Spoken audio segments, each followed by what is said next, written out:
మాజీ మంత్రి మల్లారెడ్డికి కష్టాలు కొనసాగుతున్నాయి. ఆయనకు చెందిన మల్లారెడ్డి కాలేజీలో విద్యార్థుల్ని ఉద్దేశపూర్వకంగా డీటెయిన్ చేశారంటూ పెద్ద ఎత్తున ఆందోళనకు దిగారు. పరిస్థితి ఉద్రిక్తతంగా మారింది. హాజరు శాతం తక్కువ ఉండి 1-2 సబ్జెక్టులు ఫెయిల్ అయిన సుమారు 60 మంది విద్యార్థులను డీటెయిన్ చేయడంతో విద్యార్థుల ధర్నా మద్దతు తెలిపిన కాంగ్రెస్ నాయకుడు మైనంపల్లి హనుమంతరావు, మల్లారెడ్డి దిష్టిబొమ్మ దహనం చేసిన విద్యార్థులు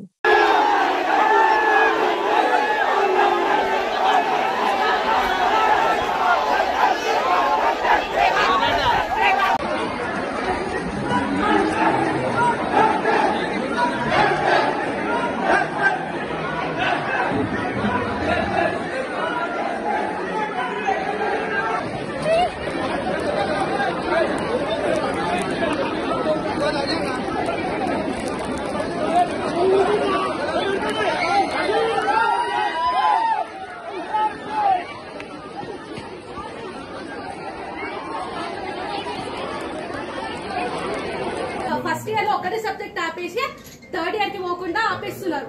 మళ్ళీ ఇంకొకటి ఏంటంటే ఫీజు వచ్చేసరికి ఒకటిసారి ఫస్ట్ అంటే 1 లోనే మొత్తం కట్టేయమంటారు. 2 months లో కట్టామంటే టర్మ్స్ లో కట్టాలి అని అంటే లేదు ఒకటిసారి కట్టేయండి, లేకుంటే హాల్ టికెట్స్ ప్రొడ్యూస్ చేయం 1 కి లేదా ఇప్పుడు సెమిస్టర్ కి అని అంటున్నారు. ఈవెన్ మళ్ళీ ఇప్పుడు కన్వోలేషన్ కి అది ఇది అని చెప్పి చేసేస్తున్నారు. ఎప్పుడు కట్టారు ఫీజు మీరు లాస్ట్? ఏ రోజు కట్టారు? ఆగమ్మా 1 week బ్యాక్ కట్టారా, 10 days బ్యాక్ కట్టారా, 1 month బ్యాక్ కట్టారా? కాలేజ్ స్టార్టింగ్ అప్పుడే మొత్తం కట్టేసేయండి, లేకుంటే అలో చేయమని చెప్పి. ఎంతమంది ఎలిజిబుల్ అసలు యాక్చువల్ గా అగ్రికల్చర్ కాలేజ్ లో ఇప్పుడు మీరు 3rd year చేస్తున్నారు, అసలు ఎలిజిబుల్ ఎంతమంది? 120 members అయితే మరి ఎంతమంది ఉన్నారు స్టూడెంట్స్? ఒక్కొక్కరు మాట్లాడారు. As per ICAR rules, okay, all the faculty should be in the PhD state. Okay. PhD చేస్తేనే వాళ్ళు ఇక్కడ ఫ్యాకల్టీ ఐకార్ రూల్ ప్రకారం వాళ్ళు ఇక్కడ పని చేయాలి. PhD చేయకపోతే వాళ్ళు ఇక్కడ కూడా ఐకార్ రూల్స్ ప్రకారం ఇక్కడ పని చేయొద్దు. అలాగే నాకు సార్ ఫర్ ఎగ్జాంపుల్ నా చెప్తే సార్ ఫర్ ఎగ్జాంపుల్ నాది 1,30,000. ఇప్పుడు ఫస్ట్ నువ్వు PhD అంటున్నావు, అటువంటి వాళ్ళు చేస్తున్నారు ఎక్కడ PhD లేదు సార్. PhD వాళ్ళు లేరు యాజ్ పర్ రూల్స్ ప్రకారం లేదు సార్. ఓకే, PhD కంపల్సరీ చేస్తేనే ఐకార్. సిఏ గారు మీరు వచ్చడం కాదు, ఇప్పుడు యాజ్ పర్ నామ్స్ లేకపోతే ఇమీడియట్ స్టూడెంట్స్ తో తీసుకొని case against them he has to be taken behind bars.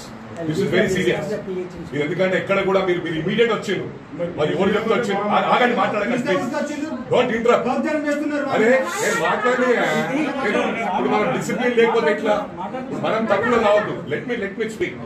ఇప్పుడు మీరు వచ్చారు, వచ్చినప్పుడు ఇంతకు ముందు కూడా ఇంట్లో సూసైడ్ అయిందో మర్డర్ అయిందో తెలియదు, లోపల తప్పుకొచ్చింది. ఇటువంటి ఏమి కూడా జరిగాయి. 5 సంవత్సరాలు ఒకటే పని ఉంటాయి. ఇటువంటి చాలా ఉన్నాయి కాలేజెస్. మరి డబ్బులు తల్లిదండ్రులు లేని వాళ్ళకు, ఫాదర్ లేని వాళ్ళకు ఫ్రీ సీట్లు ఇవ్వమనండి, హాస్పిటల్లో ఫ్రీగా ట్రీట్మెంట్ చేయమనండి.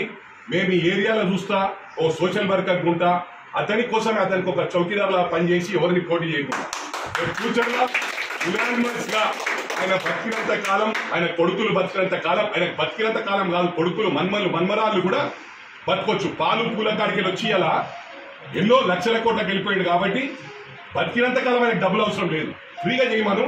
ఆయన జీవితకాంతం ఆయనే మంత్రి, ఆయనే ఎమ్మెల్యే. మేము 100% రాసిస్తా. నేను పాలిటిక్స్ లో ఉండా, సోషల్ సర్వీస్ చేస్తా. ఆయనకు ఒక పిఏలా పనిచేసి ఎవరిని పోటీ చేయకుండా అవసరమైతే ఇంటికి పోయి బతిలాడి యునానిమస్ గా డిక్లేర్ చేపిస్తా లైఫ్ లో.